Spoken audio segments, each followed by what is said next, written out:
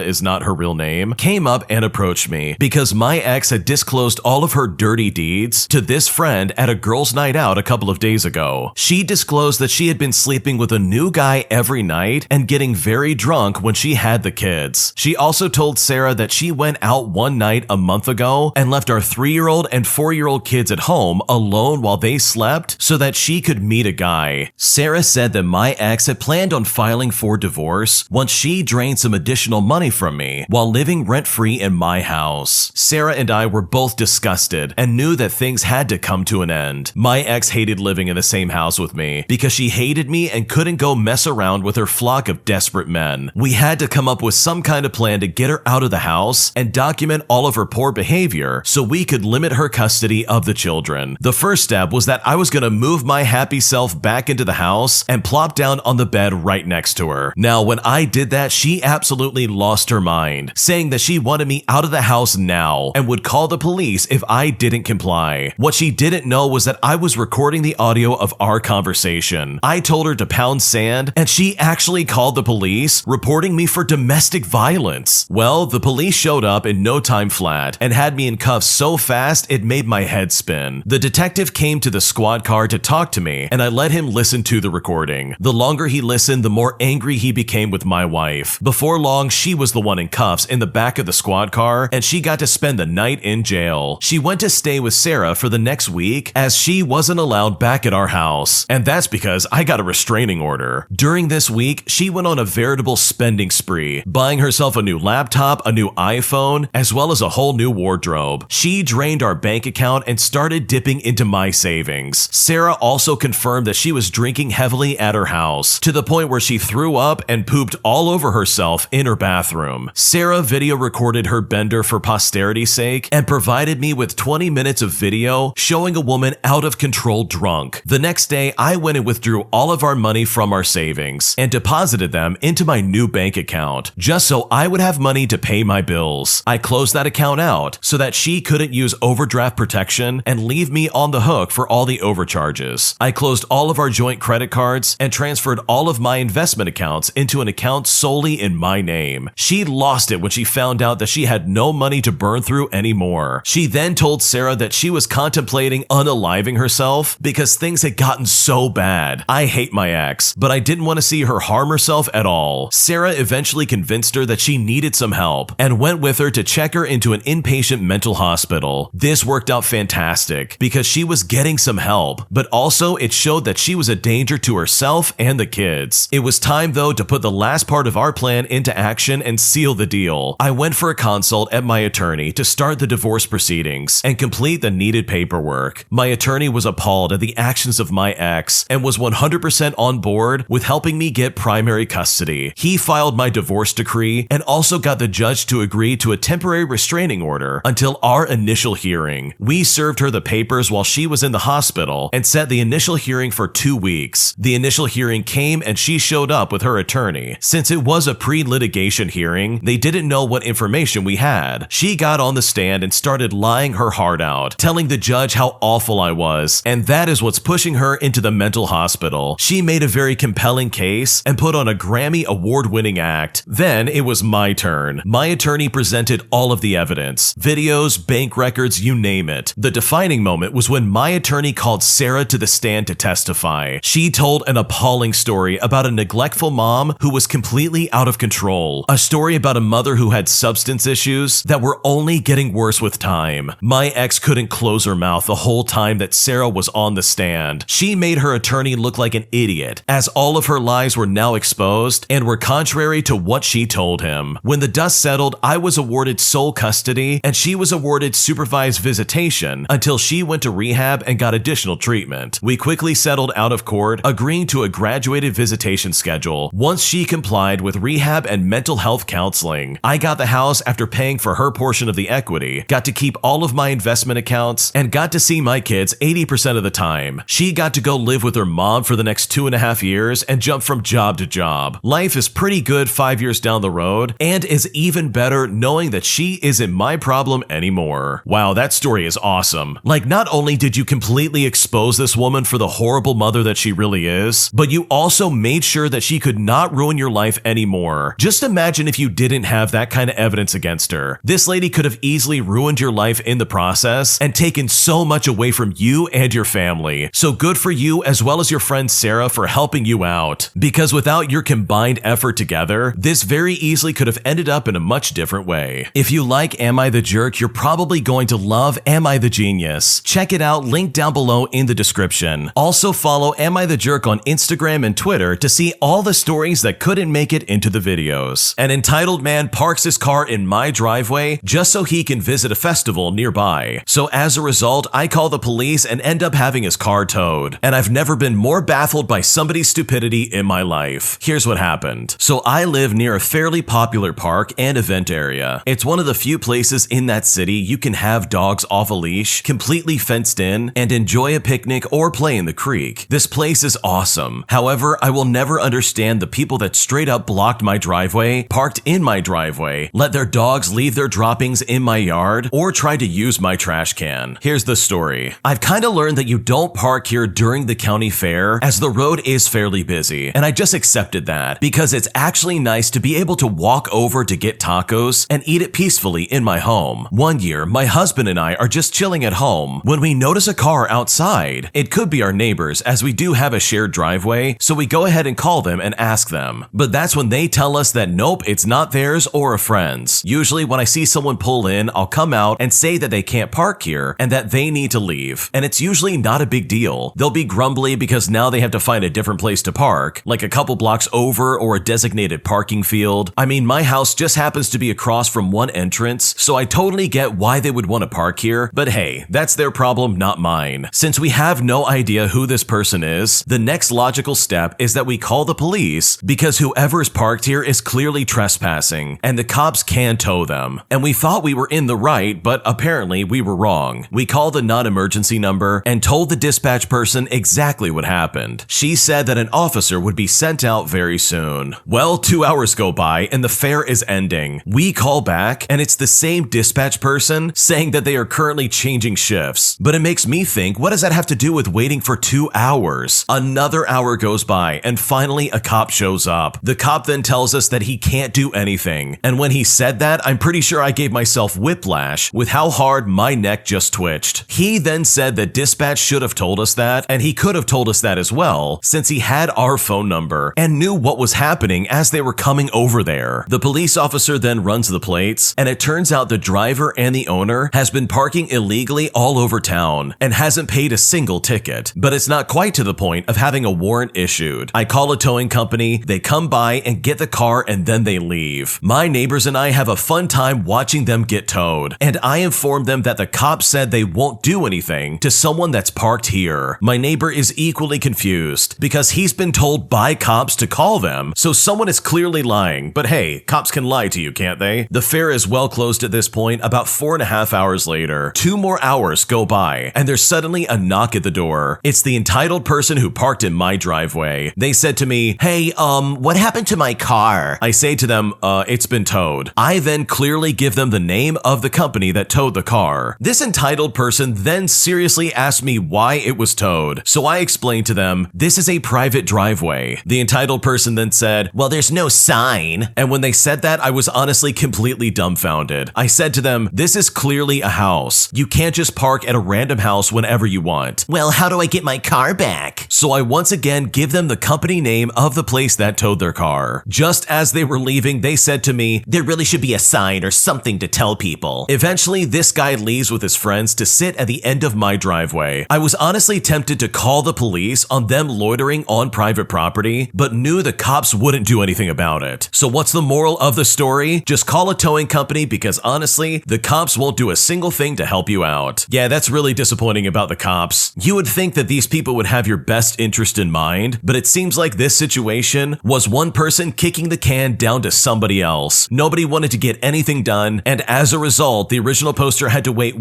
like 3 hours for anyone to show up? That is so unacceptable. And I'm right there with the original poster. If the dispatcher should have told us, then the cop should have called and been like, "Hey, you can just call a tow company. I can't do anything about this." Like, that literally could have saved everybody time, and the original poster wouldn't be on the hook for like 3 hours waiting for nobody. And also, the person that parked in their driveway is a complete idiot. Like, seriously, you don't just park in someone else's driveway. You absolutely can and should get towed for something like that, and there's really no good excuse to justify your actions. So good for the original poster, in my opinion. They did the right thing by having that car towed, and it's not your fault for this entitled driver's absolute negligence. Today, I messed up by saying out loud exactly why I didn't change my last name when I got married to my husband. And now I'm really embarrassed and I seriously don't know what to do. Here's what happened. So I first want to say that this happened in Latin America, not in the USA. I'm a 30-year-old female, and I have been married to my husband, who's 32 years old, for 5 years now. But we have been together for more than that, as we are high school sweethearts. My husband's last names, and yes, we have multiple names, as in my country we have 2 of them, are really generic, not original or cool. They are just super plain. Imagine Smith or Johnson, while mine are really uncommon. One of them is the name of a really beautiful and elegant animal, while the other is foreign, and the name of a little town in another part of the world. I do not use my husband's name. I have never introduced myself as Mrs. Smith. I don't like being called Mrs. Smith, and even when talking about our family, I don't use only his name. Like, if we are giving a present, I will sign with both of our last names. We are not Mr. and Mrs. Smith. Even in the wedding, I refused that title. Nobody knew, only my husband, why I didn't change my name. Everybody just assumed that it was just good old feminism and left it at that. Last week, one of my husband's cousins had his engagement party. He is my husband's cousin by blood, and she is the one that is marrying into the family. They are beautiful people and we love them very much. Every one of my in-laws was there, the grandparents, cousins, my husband's siblings, his parents, aunts, uncles, everybody. And every single one of them had the last name of Smith. And obviously, the question about if the girlfriend is going to take the family last name eventually came up. I have to say that every last girl that was married into into the family has taken their last name except for me. Well, as you can probably guess, everyone was trying to convince the girlfriend to use the last name. And that's when someone, I can't remember who, said to me, "Well, why didn't you change your last name?" There was absolute silence. My father-in-law stopped, looked at me and said, "Yeah, why didn't you change your name?" Now, do you know that sensation when your mouth moves faster than your brain? I was just enjoying my food, concentrating on my mashed potatoes because they were super fluffy and I was making figures super discreetly with them. So I just said, no, more like shouted, really nonchalantly, because yours are boring and mine are prettier. When I said that, you could hear a pin drop. After like 5 minutes of pure shock and horror, one of the youngest cousins just burst out laughing and admitted that their last name is in fact pretty boring. But honestly, I'm sure they are all going to remember this incident for a very long time. Well, I mean, that's one way to definitely tell them exactly why you didn't want that last name. You found the last names of Smith and Johnson really boring, and so you didn't want to take away from your already beautiful maiden names. So you kept them, and I think there's nothing wrong with that. It doesn't mean you don't love your husband or his family, you just think their name sucks. And honestly, like, who cares? Whatever. It's totally fine that you want to keep your last name and just roll with it. The original poster went on to say that they thought they were about to get eaten alive, but thankfully somebody laughed and broke the tension. Can you imagine 5 minutes, 5 full minutes of nobody saying anything, just shock and horror and absolute silence? Thank goodness that youngest cousin burst out laughing and decided to break the tension in the room. So hopefully this doesn't turn into some weird family drama, and all because you were accidentally just a little bit too honest. Am I the jerk for not waking up my boyfriend for work on time, even though I definitely could? Here's what happened. So my boyfriend has been living with me since he landed his first engineering job 2 months ago. I've been the one to wake him up several times when I notice that he's sleeping in. He has his first alarm at 7 o'clock, then another one at 7:10, and he has to leave at 7:45 a.m. max if he wants to get to his workplace by 8 o'clock. I, on the other hand, work from home. I am a freelancer, so I have no need to wake up early. On the times I realize he hasn't moved from bed and it's past 7:30, he would get really mad when I woke him up, yelling at me by saying, "Why didn't you wake me up sooner?" So today, I woke up at 7 o'clock by his alarm clock, and that's because we sleep together in the same bed. He woke up, turned it off, and went right back to sleep like he usually does until his 7:10 alarm went off. Then he turned off the 7:10 alarm and went back to sleep again. Now, I wasn't really paying attention to the time, but I was using my phone as some clients were texting me already. I kept looking at my boyfriend from time to time, and he would open his eyes at me, smile, nod, and then close his eyes again. Now, here's where I might be the jerk. I checked the time and it was already 7:37. I look at him calmly, he smiles, and I ask him, "Do you know what time it is?" To which he answered, "I don't know, probably 7:25 or something like that." Then he took his phone, saw that it was 7:37, and rushed off to the bathroom, slamming the door shut. As he was putting his clothes on, he was arguing with me. "You know, it's a real jerk move of yours to not tell me the time earlier. Because of that, I'm gonna be late and will leave without even brushing my teeth." I told him that I didn't mean to make him upset, but that being on time for his work isn't my responsibility. He then said to me, "If you are awake and capable of helping me out, you should have done it, but you decided not to, so that makes you a jerk." Now, I get that we are a couple and should help each other out, and he's the one paying for all the food and half the bills, so the last thing I want is for him to lose his job because of some kind of tardiness. I was not troubled about being a jerk until the moment he retaliated back at me in a pretty nasty way. Before leaving for work in a rush, he blew his nose on my favorite towel, leaving snot all over it. Now, he is in general a very good partner, so I was appalled and very shocked that he would retaliate like that, which made me rethink if I should just keep waking him up if he sleeps in, as I am already awake and I'm capable of doing it. So am I the jerk for not waking him up when he needed to be up? What should I do? Honestly, it sounds like your boyfriend is being a giant baby about this. He has how many alarms to get him up? Like what, 5? This guy can't get up and get ready for work after 5 alarms. Seriously, that is not your problem. The problem is that he does not prioritize his schedule, so his tardiness and lack of caring is now being placed on you. He's trying to blame you for something he has full control over. He could easily get up on time if he really wanted to, but instead he wants to try and get another minute of sleep. Well, guess what? If you keep doing that, you're just gonna be late. And that is nobody's fault, especially your girlfriend, who, by the way, is not obligated to wake you up. I think the more rational response here from the boyfriend would have been to say something like, "Hey, is there a chance you could help me wake up in the morning? I'm having trouble getting up when my alarms go off, and I really could use the help." Something like that would have been way more appropriate than whatever the boyfriend just did. Instead, he runs into the bathroom, slams the door, and screams at his girlfriend, all because he was unable to get up. Like, this man is an adult, right? Like, this guy is literally 35 years old. You're telling me at 35 years old you can't get up on time and go to work, and yet still you want to try and blame that on your girlfriend? No, I don't think so. The original poster in this story is absolutely not the jerk. The boyfriend is being irrational, and I really think that any kind of blame about him being late is placed firmly and squarely only on his shoulders. My girlfriend says I'm being selfish and I need to step up as a man and help pay for her insurance that went up due to her getting a DUI. And at this point, I'm seriously unsure of what to do. Here's what happened. So I've been with my girlfriend for 5 years now. We broke up last year and got back together again after 4 months. My life was hectic and so was hers. And so we formed a strong bond with one another. Over the years, there have been trials and tribulations. Her mom had a midlife crisis and went crazy. When she turned 18, she was kicked out of the house by her mom, and her mom divorced her husband, which literally left my girlfriend living with me. My girlfriend and her mom didn't get along, so she moved out with her best friend, and then eventually broke up with me because of how it was affecting me emotionally. Fast forward a few months and here we are. Her friend is moving, which means she needs another place to live. On top of that, she got a DUI and her insurance is now $600 a month. She works one job and for some reason won't get another. She claims mentally she is drained. The issue started 3 days ago when she was crying. I asked her what was wrong and a whole can of worms was unleashed on me. She wants me to put her on my mom's insurance, with her as a secondary. And then she said that her stepfather said it was my turn as a man to step up and help her out. She then said that she doesn't understand how I could know what she's going through and just watch her suffer like that. And that if I can't do the insurance for her, she asked if I could help her expunge her record. I said that was a lot and that I needed time to think. She then called me selfish and talked about how I have never helped her and that I have a few days to decide what's important. She said I was also selfish for not agreeing to an apartment that I would pay more than her for since my income is higher. She said that so many couples do this and that I'm selfish for not wanting to do it for her. I then told her that I'm 21 years old and I shouldn't have the responsibility for her situation. She then told me to let her know so she could find a man that will help her if I won't. That same night, she apologized and said that she said a lot of things that she didn't mean and that she loves me and is just going through a very difficult time. I love her but don't know how to handle this. She crossed a boundary. However, I do love her and I don't want to kick her when she's down. What should I do? Your girlfriend sounds awful. She is literally trying to guilt trip you and love bomb you into basically paying for her mistakes. This is not a case of you being a man and stepping up to the plate. This is a case of her not having the money and trying to guilt trip you, as well as pull a fast one on you by apologizing later, just to try and make you feel guilty for not liking what she said. Like, this is all just manipulation tactics. She is not a good girlfriend. She is the one being super selfish, and if I was in your shoes, I would be like, listen, I'm not paying for any of this. This is too much for me, and if we need to break up again, just let me know and I'll find someone else. Because what she's asking is really unfair, and if I was in your shoes, there's no way I would be willing to help her out. When you subscribe, make sure to hit the bell to turn on notifications. To finish listening to all the stories, check out the playlist at the top of the description. And if you like Am I the Jerk, make sure to subscribe to Am I the Genius. Everything will be linked down below in the description.